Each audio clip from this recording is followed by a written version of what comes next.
Late last night and early today, at my direction, the United States Armed Forces conducted an extraordinary military operation in the capital of Venezuela.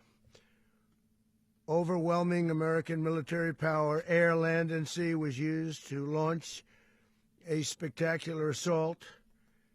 And it was an assault like people have not seen since World War II.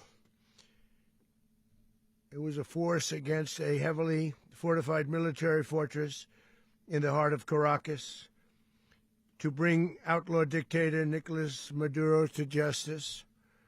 This was one of the most stunning, effective, and powerful displays of American military might and competence in American history.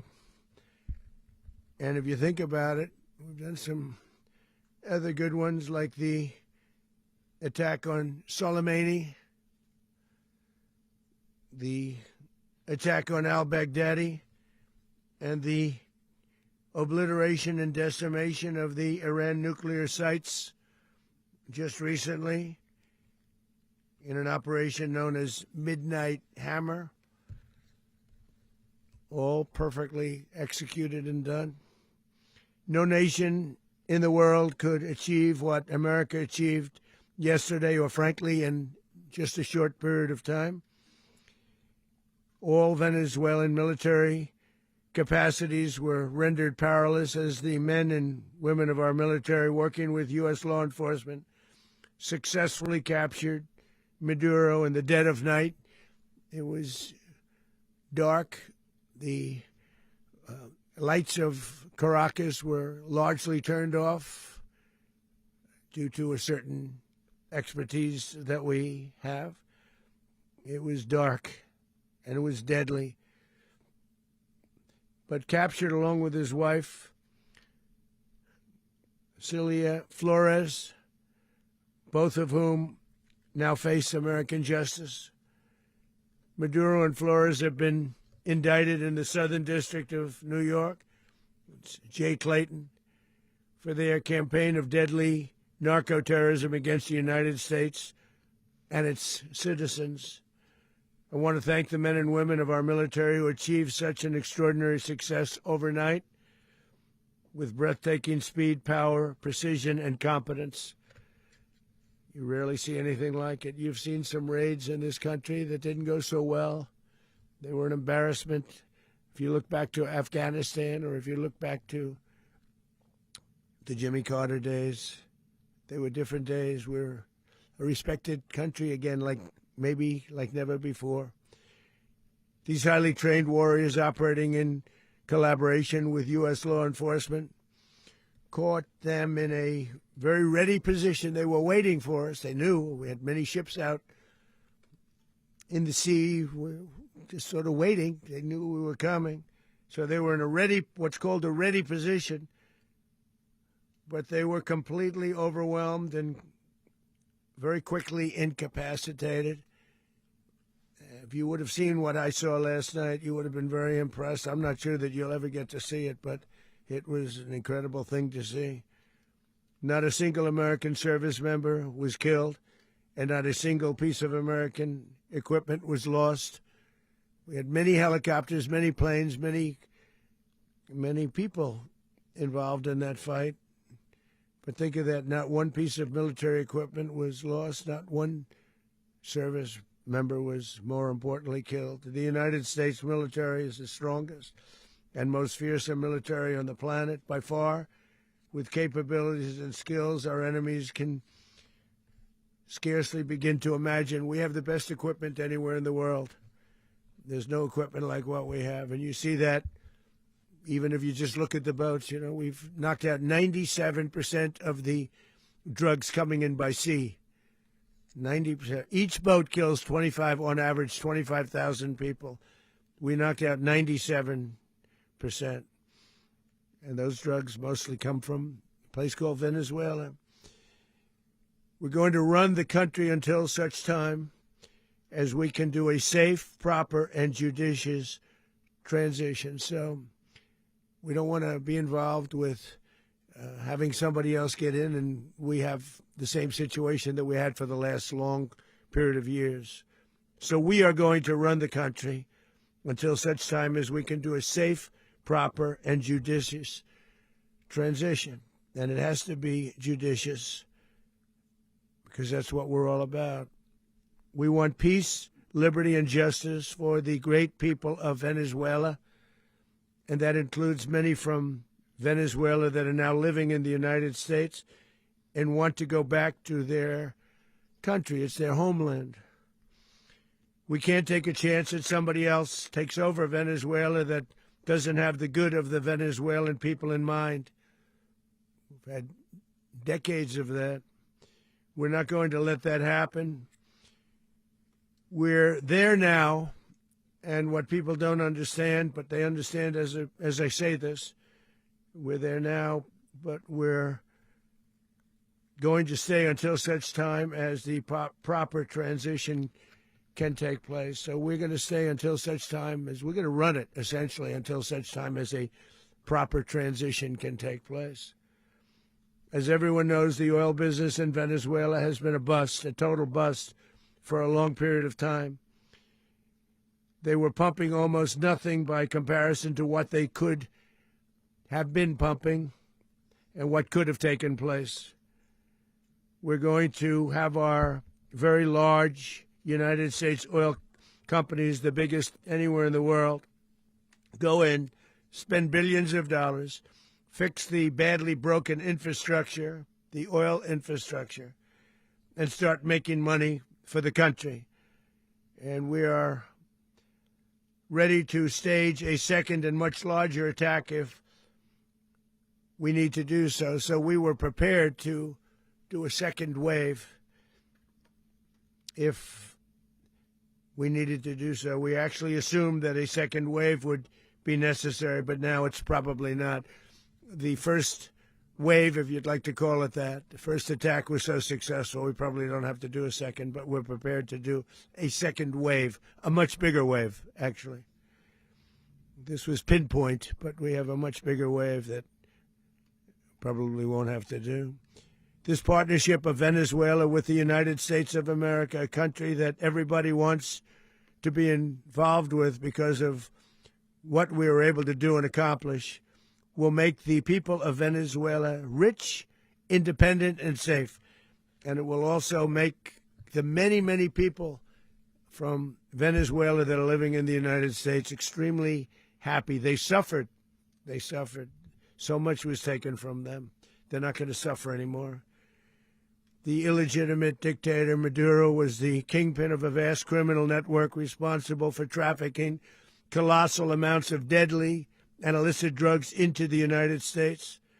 As alleged in the indictment, he personally oversaw the vicious cartel known as Cartel de las Solas, which flooded our nation with lethal poison, responsible for the deaths of countless Americans, the many, many Americans. Hundreds of thousands over the years of Americans died because of him.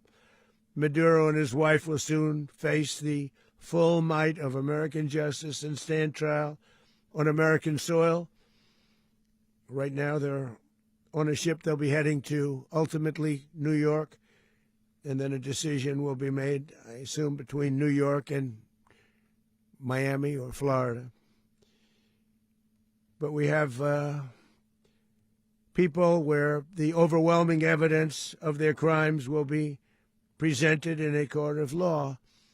And I've seen it. I've seen what we have. It's both horrible and breathtaking that something like this could have been allowed to take place. For many years after his term as president of Venezuela expired, Maduro remained in power and waged a ceaseless campaign of violence, terror, and subversion against the United States of America, threatening not only our people, but the stability of the entire region. And you all saw it. In addition to trafficking gigantic amounts of illegal drugs that inflicted untold suffering and human destruction all over the country, all over, in particular, the United States, Maduro sent savage and murderous gangs, including the bloodthirsty prison gang, Tren de Aragua, to terrorize American communities nationwide. And he did indeed. They were in Colorado. They took over apartment complexes. They cut the fingers off people if they called police. They were brutal, but they're not so brutal now. And I just have to congratulate our military, Pete and everybody, and our National Guard, because the job that they've done, whether it's in Washington, D.C., where we have a totally safe city, where it was one of the most unsafe cities anywhere in the world, frankly, and now we have no crime in Washington, D.C. We haven't had a killing. We had the terrorist attack a few weeks ago, a little bit of a different kind of a threat, but we haven't had a killing in a long period of time, 6-7 months. We used to have on average two a week in Washington, our capital. We don't have that anymore. The restaurants are opening. Everyone's happy. They're going, they're walking their daughters, they're walking their children, their wives. They walk to restaurants. Restaurants are opening all over Washington, D.C. So I want to thank the National Guard. I want to thank our military. And I want to thank law enforcement. It's been amazing. And they should do it with more cities. We're doing it, as you know, and we're doing it in Memphis, Tennessee right now, and crime is down. We've just sort of started a few weeks ago, but crime is down now 77%. And the governor of Louisiana called, great person, and he wanted us to help him, as you know, in a certain very nice part of Louisiana. And we have done that. And it was a rough section, and we have crime down. I understand it's down to almost nothing already after 2.5 weeks. New Orleans, it's down to almost nothing, and we've only been there for 2.5 weeks. Can't imagine why governors wouldn't want us to help. We also helped, as you know, in Chicago, and crime went down a little bit there. We did a very small help because we had no working ability with the governor. The governor was a disaster, and the mayor was a disaster, but it knocked down crime. But we're pulling out of there. When they need us, we'll know. You'll know. You'll be writing about it. And likewise, Los Angeles, where we saved Los Angeles early on, where the head of the police department made a statement that if the federal government didn't come in, we would have lost Los Angeles. That's long after the fires. That's when they had the riots in Los Angeles. We did a great job. Got no credit for it whatsoever, but that's okay. It doesn't matter. We don't need the credit. But we'll be pulling out when they need us. They'll call, or we'll go back if we have to. We'll go back. But we did a great job in various cities. But the place that we're very proud of is Washington, D.C., because it's our nation's capital. We took it from being a crime-ridden mess to being one of the safest cities in the country. But the gangs that they sent raped, tortured, and murdered American women and children. They were in all of the cities I mentioned, Tren de Aragua. And they were sent by Maduro to terrorize our people, and now Maduro will never again be able to threaten an American citizen or anybody from Venezuela. There will no longer be threats. For years I've highlighted the stories of those innocent Americans whose lives were so heartlessly robbed by this Venezuelan terrorist organization. Really one of the worst. One of the worst, they say the worst. Americans like 12-year-old Jocelyn Nungari from Houston. Beautiful Jocelyn Nungari, what happened to her? They, as you know, they kidnapped, assaulted, and murdered by Tren de Aragua animals. They murdered Jocelyn and left her dead under the bridge. There was a bridge that will never be the same to so many people after seeing what happened. As I've said many times, the Maduro regime emptied out their prisons, sent their worst and most violent monsters into the United States to steal American lives. And they came from mental institutions and insane asylums. They came from prisons and jails. The reason I say both, they sound similar. Actually, prisons, a little bit more hostile, a little bit tougher. A mental institution isn't as tough as an insane asylum, but we got them both. They sent from their mental institutions. They sent from their jails, prisons. They were drug dealers. They were drug kingpins. They sent everybody bad into the United States, but no longer. And we have now a border where nobody gets through. In addition, Venezuela unilaterally seized and stole American oil, American assets, and American platforms, costing us billions and billions of dollars. They did this a while ago, but we never had a president that did anything about it. They took all of our property. It was our property. We built it.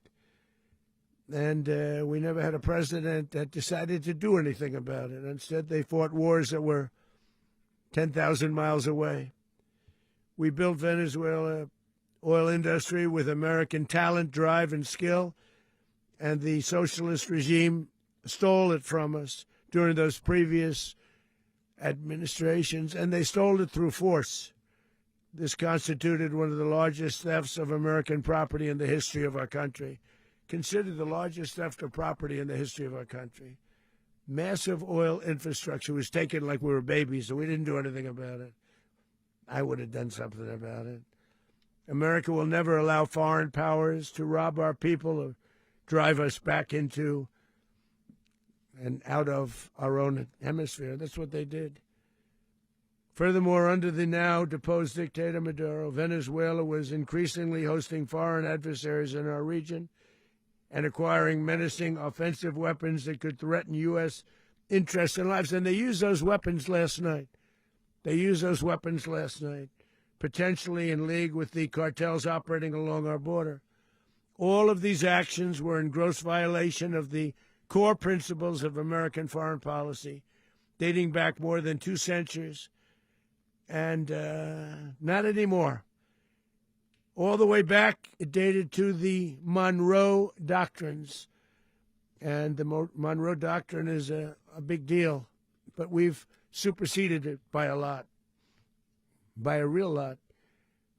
They now call it the Monroe Document. I don't know. It's Monroe Doctrine.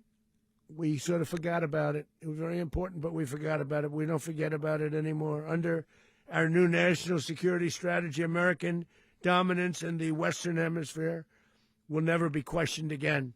Won't happen.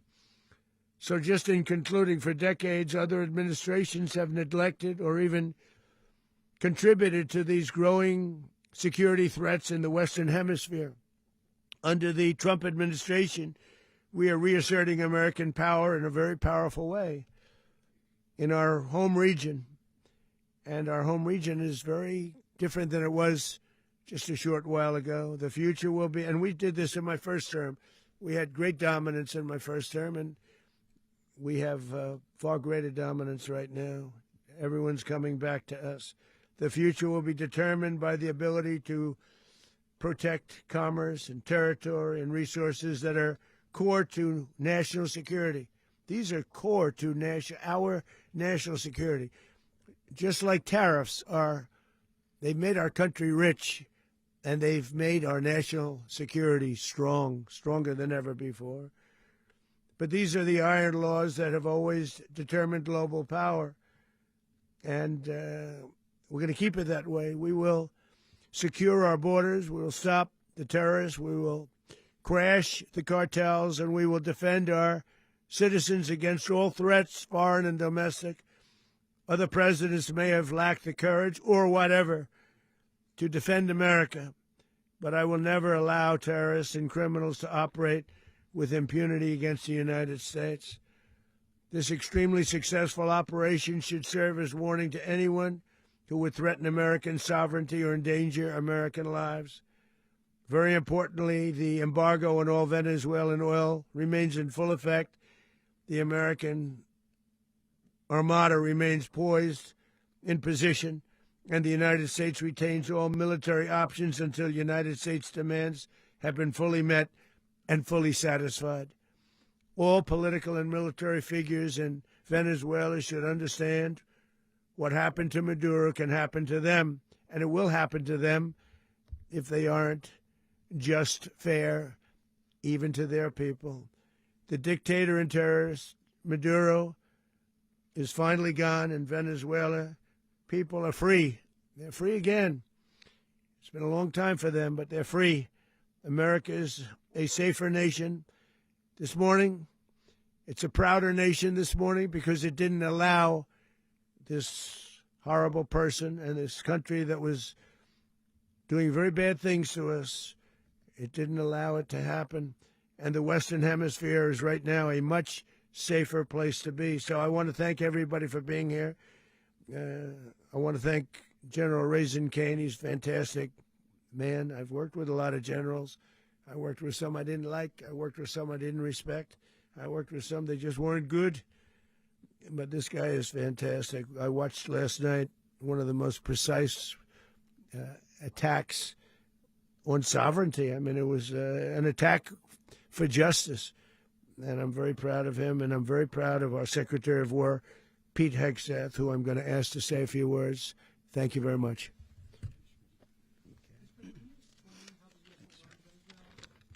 Well, thank you, Mr. President. Finally, a commander-in-chief the world respects and the American people deserve. And as the President said, words can barely capture the bravery and the power and the precision of this historic operation. A massive joint military and law enforcement raid flawlessly executed by the greatest Americans our country has to offer. American warriors are second to none, the best in the world and the best of our country. What all of us witnessed last night was sheer guts and grit, gallantry and glory of the American warrior. I'm simply humbled by such men. And I tip my hat to our chairman, Dan Raisin Kane, and all those Americans who stood watch last night. Our warriors are the elite of America, and again, President Trump has your back. No other country on planet Earth, and it's not even close, could pull this kind of operation off. And no other president has ever shown this kind of leadership, courage, and resolve, the most powerful combination the world has ever seen. As the President said, our adversaries remain on notice. America can project our will anywhere, anytime. The coordination, the stealth, the lethality, the precision, the very long arm of American justice, all on full display in the middle of the night. Nicolas Maduro had his chance, just like Iran had their chance, until they didn't and until he didn't. He effed around, and he found out. President Trump is deadly serious about stopping the flow of gangs and violence to our country.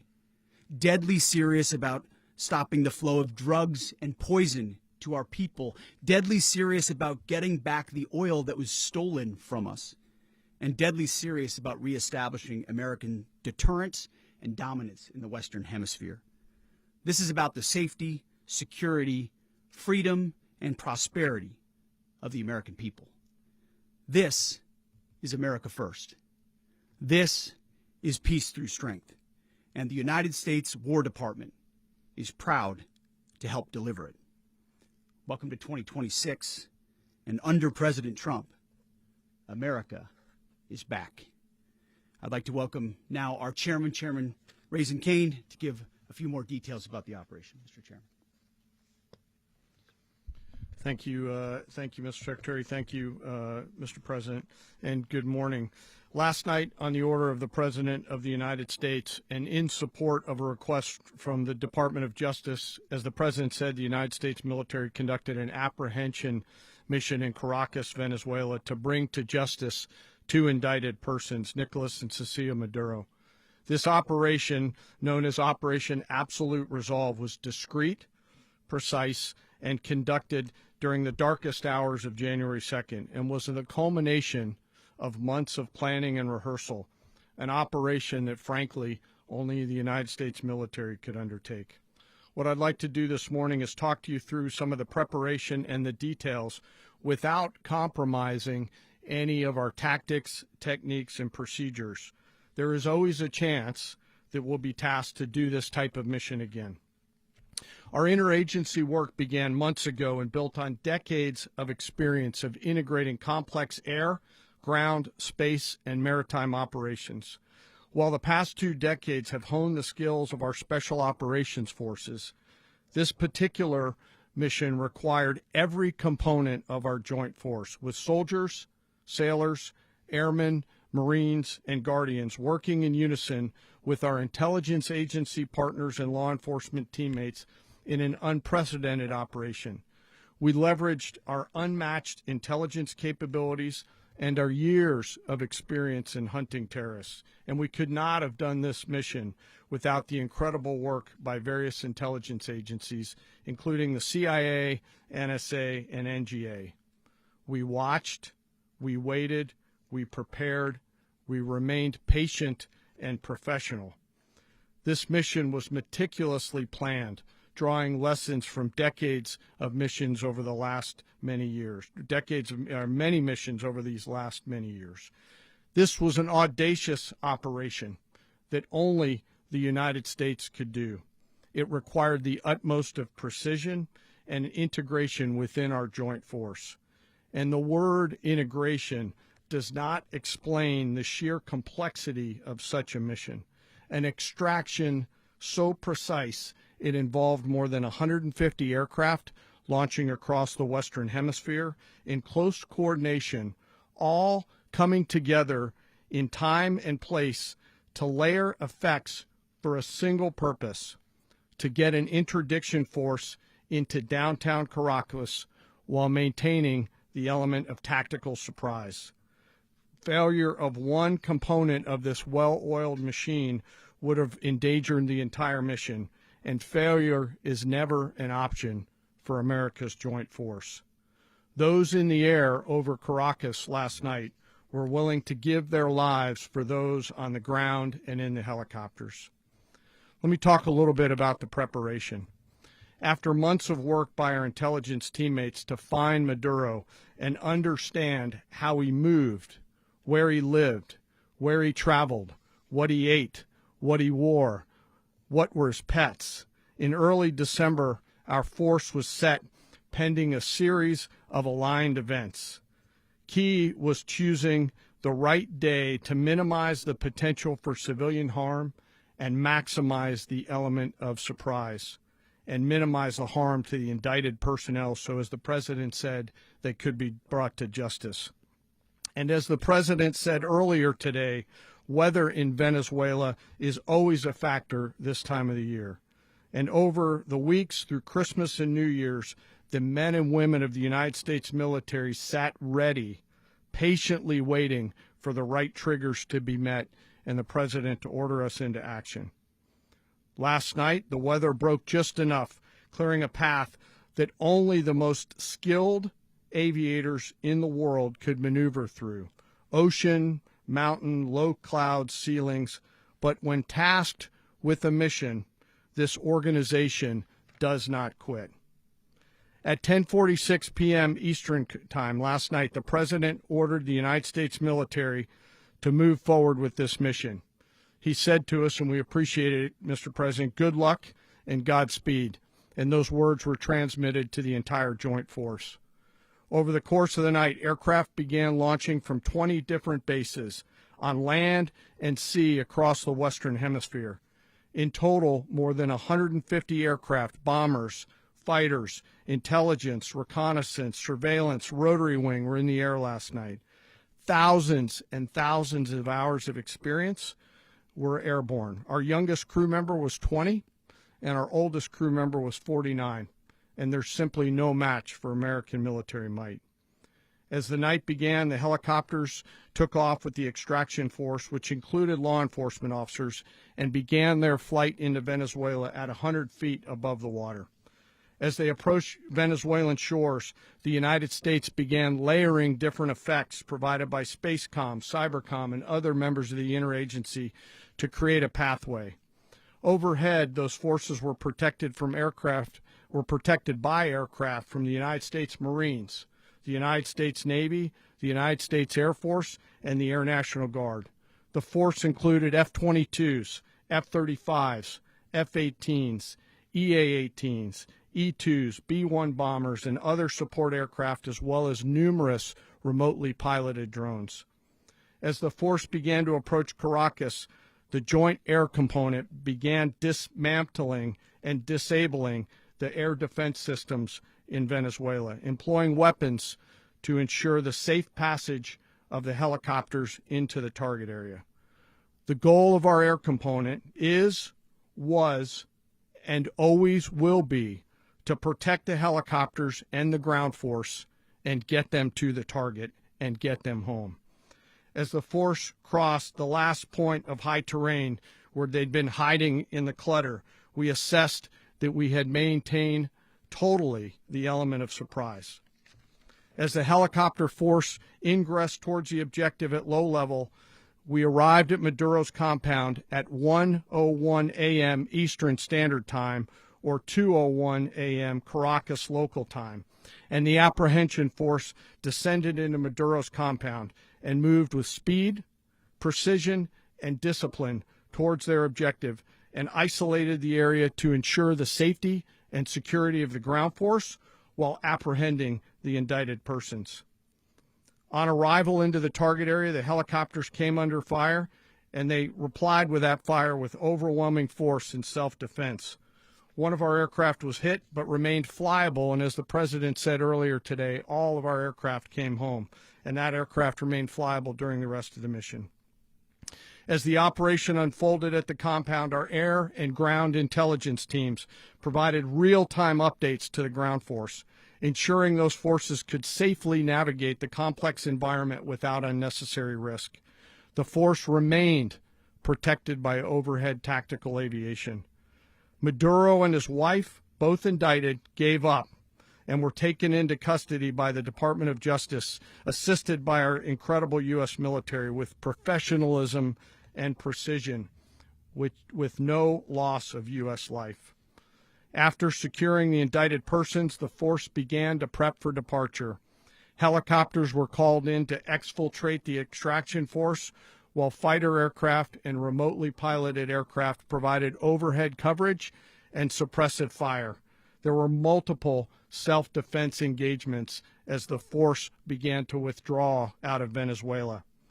The force successfully exfiltrated and returned to their afloat launch bases, and the force was over the water at 3:29 a.m. Eastern Standard Time with indicted persons on board. And both Maduro and his wife were embarked aboard the USS Iwo Jima. In closing, what we've witnessed today is a powerful demonstration of America's joint force. We think, we develop, we train, we rehearse, we debrief, we rehearse again and again, not to get it right, but to ensure that we cannot get it wrong. Our jobs are to integrate combat power so when the order comes, we can deliver overwhelming force at the time and the place of our choosing against any foe anywhere in the world. I am immensely proud today of our joint force and filled with gratitude to represent them here today. There is simply no mission too difficult for these incredible professionals and the families that stand by them and support them. As we stand here this morning, our forces remain in the region at a high state of readiness, prepared to project power, defend themselves, and our interests in the region. This operation is a testament to the dedication and unwavering commitment to justice and our resolve to hold accountable those who threaten peace and stability. In closing, I want to express my heartfelt gratitude to the brave men and women who executed this mission. Their courage and tireless commitment to our nation are what makes us strong. Thank you, Mr. Secretary, and thank you, Mr. President. Well, I don't have much to add to what you've heard now, other than the following points. Nicolas Maduro was indicted in 2020 in the United States. He is not the legitimate president of Venezuela. That's not just us saying it. The first Trump administration, the Biden administration, the second Trump administration, none of those three recognized him. He's not recognized by the European Union and multiple countries around the world. He is a fugitive of American justice with a $50 million reward, which I guess we saved $50 million. And Make sure. Yeah, exactly. But don't let anybody claim it. Nobody deserves it but us. But I want to be clear about one thing. Nicolas Maduro had multiple opportunities to avoid this. He was provided multiple very, very, very generous offers and chose instead to act like a wild man, chose instead to play around. And the result is what we saw tonight. The other message here is the following. You have a guy, like many people around the world, they like to play games. You have a guy who decides he's going to invite Iran into his country, is going to, do the confiscation of American oil companies, is going to flood our country with gang members, is going to take Americans prisoner and try to hold them for hostage and trade them like he was able to do with the Biden administration. Basically likes to play games all this time and thinks nothing's going to happen. And I hope what people now understand is that we have a president. The 47th president of the United States is not a game player. When he tells you that he's going to do something, when tells you he's going to address a problem, he means it. He actions it. I can tell you, I've watched this process now for 14, 15 years, been around it. Everybody talks, I'm going to do this, I'm going to do that. When I get there, we're going to do this, we're going to take... This is a president of action. Like, I don't understand yet how they haven't figured this out. And now, if you don't know, now you know. Because this is the way it's going to play out. And I think people need to understand that this is not a president that just talks and does letters and press conferences. And, if he says he's serious about something, he means it. And this is something that was a direct threat to the national interest of the United States. And the president addressed it. There's a president of peace, by the way. I told you what I just said earlier. This guy had multiple opportunities to find his way somewhere else and figure out another. He could have been living somewhere else right now, very happy. But instead, he wanted to play big boy. And so now, he's got other sets of problems on his hands. And but I think that the message here should be for the world. Look, the president doesn't go out looking for people to pick fights with. He's not generally wants to get along with everybody. We'll talk and meet with anybody. But don't play games. Don't play games with this president's in office because it's not going to turn out well. And so I hope that, I guess that lesson was learned last night, and we hope it'll be instructive moving forward. Is that a message for Cuba, Mr. President?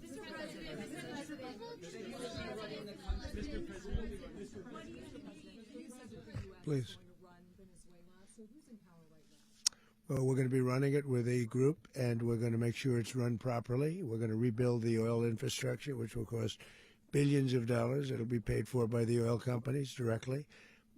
They will be reimbursed for what they're doing, but that's going to be paid. And we're going to get the oil flowing the way it should be. As you know, it was just a minor flow. It was actually a minor flow for what they have. But we're going to run it properly, and we're going to make sure the people of Venezuela are taken care of. We're going to make sure the people that were forced out of Venezuela by this thug are also taken care of. President, does the U.S. running the country mean that U.S. troops will be on the ground? How will that work?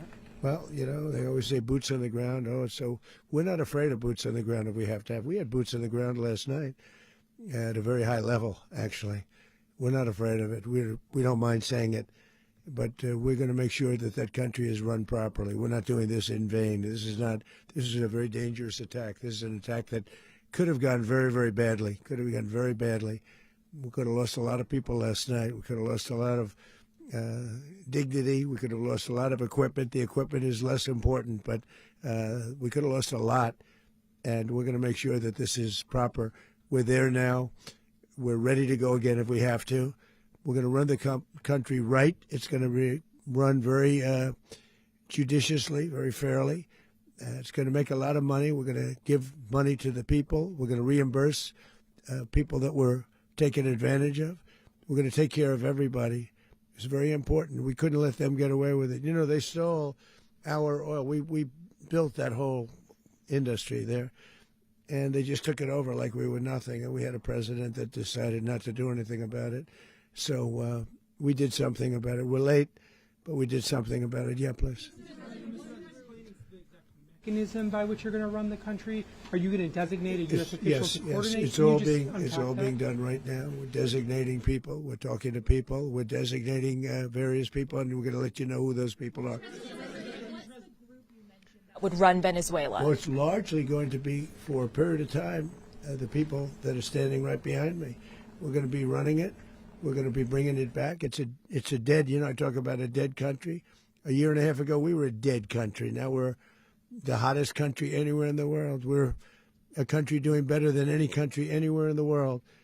And it required leadership. Venezuela has a lot of bad people in there, a lot of bad people that shouldn't be leading. We're not going to take a chance that one of those people take over for Maduro. So you can look at, and others, we have fantastic people, including people in the military.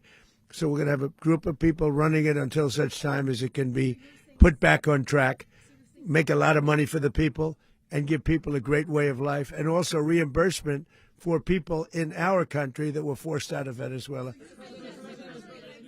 Rubio would be. You said earlier today that you weren't going to back Machado to come back and be the opposition leader in your Fox and Friends interview. And then you also mentioned the vice president of Venezuela. Are you going to work with the vice president of Venezuela, or how do you foresee the relationship going? I understand she was just sworn in, but she was, as you know, picked by Maduro. So Marco's working on that directly. He just had a conversation with her, and she's essentially willing to do what we think is necessary to make Venezuela great again. Very simple. Mr. President, Colombian President Gustavo Petro, a couple weeks ago, he said he's got to watch his ass. And today, he said he's not concerned about anything happening to him in the aftermath of this operation. So, just what your message is about that. Well, he has cocaine mills. He has factories where he makes cocaine. And, yeah, I think I stick by my first statement. He's making cocaine. They're sending it into the United States. So he does have to watch his ass. Mr. President, did you notify any members of Congress in advance? Marco, do you want to talk about that? Because you were involved in it. Sure.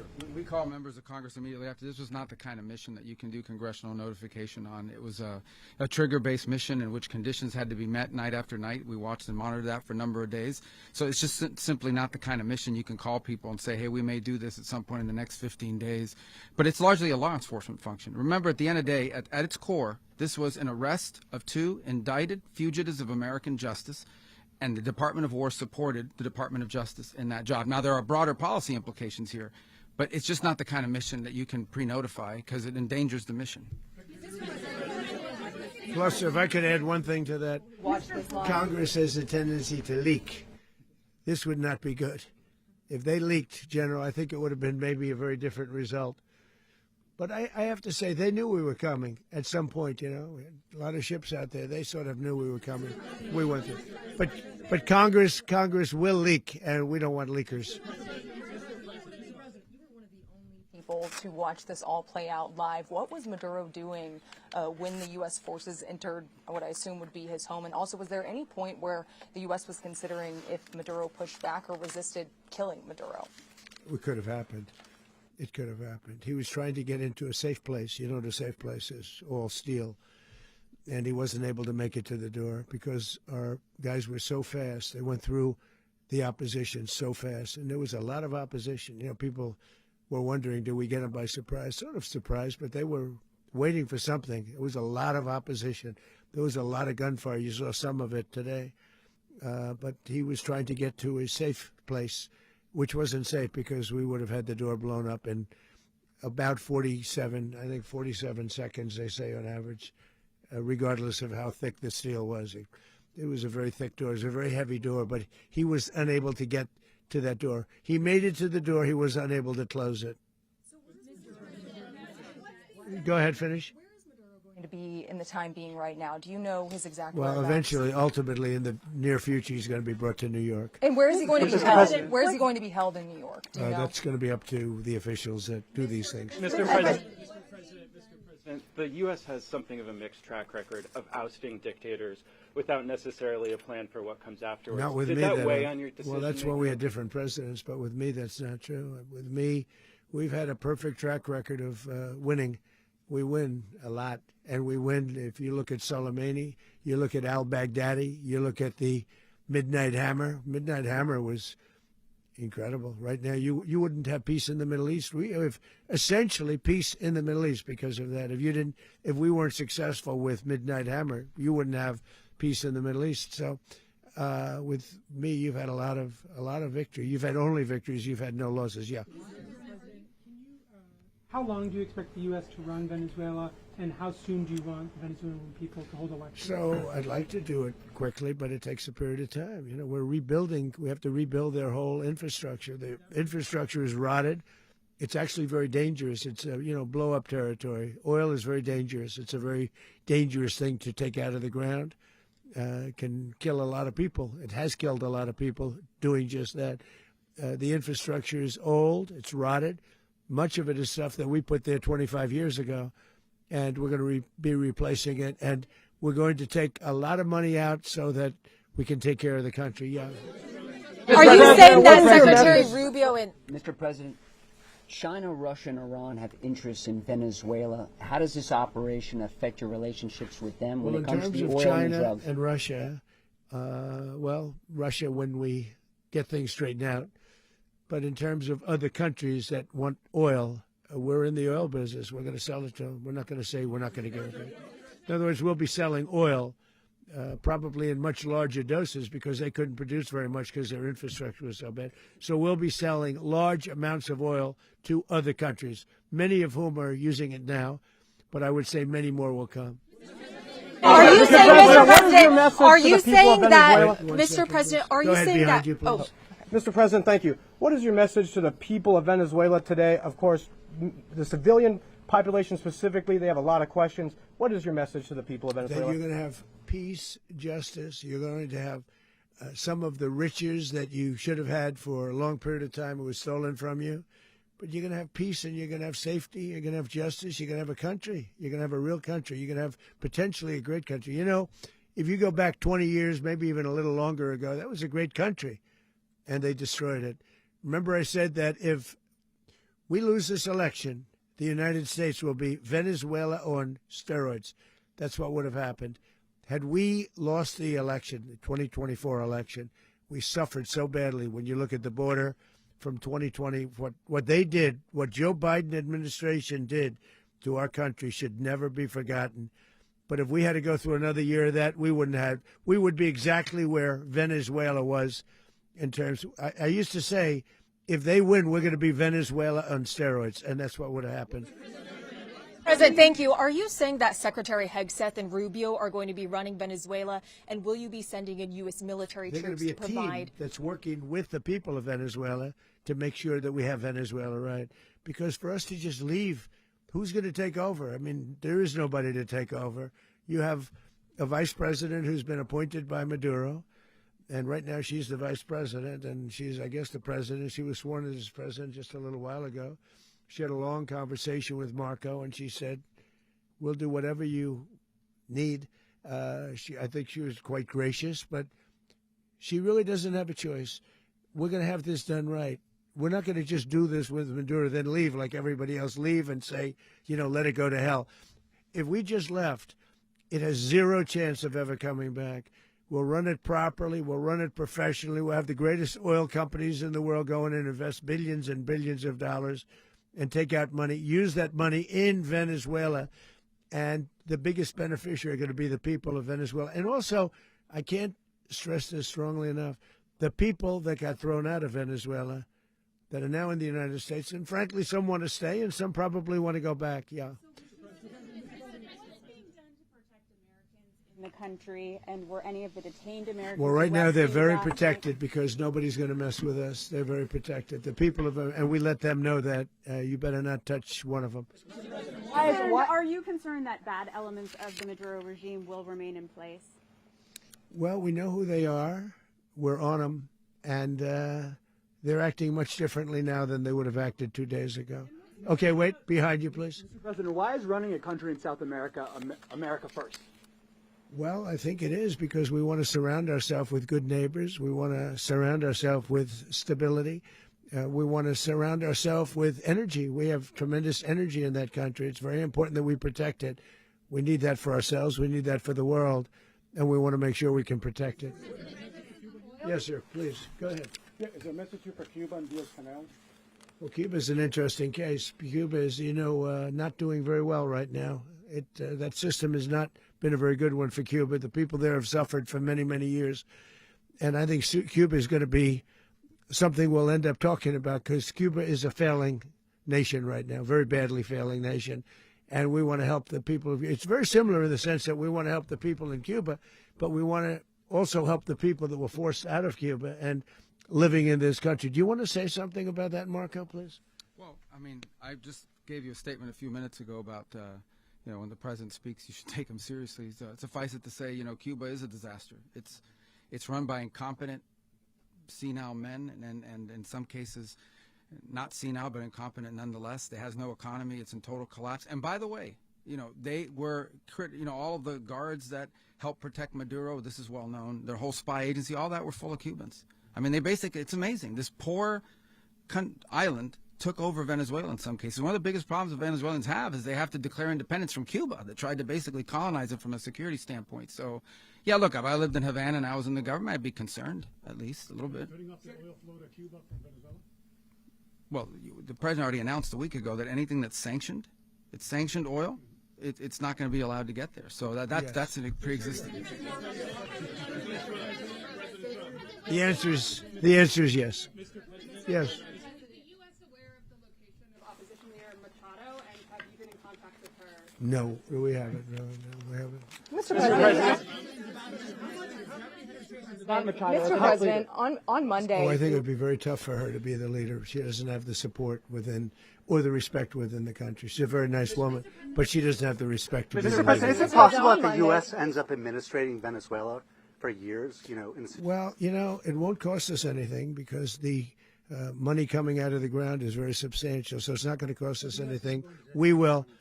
Well, we want safety there. We want to be surrounded by countries that aren't housing all of our enemies all over the world. That's what that was happening, and you don't want to have that. But we're going to be rebuilding, and we're not spending money. The oil companies are going to go in. They're going to spend money. We're going to take back the oil that, frankly, we should have taken back a long time ago. A lot of money is coming out of the ground. We're going to get reimbursed for all of that. We're going to get reimbursed for everything that we spend. So it's going to be a very important. This is a very big evening that took place last night. We have to be surrounded by safe, secure countries, and we also have to have energy. Very important. We have to have energy that's real energy, not where they're getting 4% and 5% of the energy out of the ground. You take a look. It was such a disaster. So what's going to happen with Venezuela, I think, over the next period of a year is going to be a great thing, and the people of Venezuela will be the biggest beneficiaries. Going to send in the U.S. military. Mr. President, thank you. What did you last speak to Maduro about when you spoke? And is the Well, US I don't want to get war into with the Venezuela? conversations, but I did have conversations with him, and I said, you got to surrender. And I actually thought he was pretty close to doing so, but now he wished he did, yeah. You said that Maduro is responsible for drug trafficking. You recently pardoned the former president of Honduras who was convicted of many drug trafficking. Can you explain how these two situations are different? And would you ever pardon Maduro? I endorsed, as you know, the winning president, the man who won in Honduras. I endorsed the man who won in Chile. I endorsed the man who won in Argentina. And we are doing very well with that whole group. What the man that I pardoned was, if you could equate it to us, he was treated like the Biden administration treated a man named Trump. That didn't work out too well for them. This was a man who was persecuted very unfairly. He was the head of the country. He was persecuted very unfairly. And there are a number of them. And we felt that it was a very unfair situation that happened to him. He's also a party member of the man who won. So obviously the people liked what I did. And one of the reasons that was done is because of the fact that the party in power felt very strongly that that man was treated very badly. I studied it very quickly, and then I studied it in great detail. I went to a lot of the people standing behind me, and they felt that that man was persecuted and treated very badly. That's why I gave him a pardon. You referenced boots on the ground earlier. Can you just sort of button this up? Do you envision the U.S. military having a presence in Venezuela as the U.S. runs that Well, country? no, we're going to have a presence in Venezuela as it pertains to oil, because we have to have, we're sending our expertise in. So you may need something, not very much. But no, we're going to be taking out a tremendous amount of wealth out of the ground. And that wealth is going to the people of Venezuela and people from outside of Venezuela that used to be in Venezuela. And it goes also to the United States of America in the form of reimbursement for the damages caused us by that country. So I want to thank you all very much. Thank you. Do you have one? Yes, please. You were so nice before. I'm going to give you the final question. Go ahead. Thank you, Mr. Unless President. it's a bad question, in It's which about case I'll Putin. go one word. It's about who? It's about Putin, if you want. About Putin. Well, that's Okay. always nice You had to a talk phone- about Putin. You had a phone call with him Yeah. on Monday. Did he talk at all about Maduro? Did y'all talk about this? No, we didn't. And We then- never spoke about Maduro. Are you mad at him right now? I mean, there's this I'm not intelligence. thrilled with Putin. I'm not thrilled with Putin. He's killing too many people. I thought that would be so. I settled 8 1/4 war. You know what the 1/4 was? Thailand and Cambodia. I did it again. They broke out, and I did it in about 5 hours, and I settled it. I'm giving myself 1/4, so I'm up to now 8 1/4. In other words, I settled the war, but then they broke out. They had a pretty bad breakout over the last 4 days. I got them to go back to peace, so I only give 1/4. I thought the easiest one would be, one of the easier ones would be Russia, Ukraine. It's not, and they both have done some pretty bad things. And look, that's Biden's war. That's not my war. But I want to stop the lives. Did you see where last month, 30,000, it was 27,000 the month before. 30,000, mostly soldiers, were killed this last month. 30,000. I want to stop that.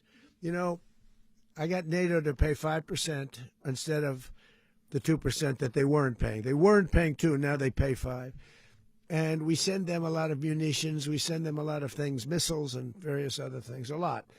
And they pay. The United States is not losing money. We're probably making money on that. It's the last thing I care about. I just want to stop all those people. We're losing 25,000, 30,000 human beings that come from 2 places that are very far away. But if I can stop, because it's something I've been pretty good at doing, deals, I guess. It's all a deal. Life is a big deal. But if I can stop that war and stop 30,000 young people, in addition to the fact that people are being killed in Kiev, people are being killed in other cities throughout, a much smaller number, but they're being killed, viciously killed. So I'm not happy about it. I thought that would be something that would get solved. We have Mr. Witkoff here. I think that we're making progress, but that's a war that should have never happened. If I were president, it would have never happened. Putin says it. Everybody says it. If I were president, that would have never happened. But I inherited that war. That was Joe Biden, Zelensky, and Putin. I came into the situation, and it's a mess. And I will say this. I watched an operation last night that was so precise, that was so brilliant. I mean, it was incredible. If we had our people, like this general and our people involved, that war would not have gone on very long, that I can tell you. That war, to use an old term, that war has become a bloodbath, and we want it to get stopped. Thank you very much, everybody.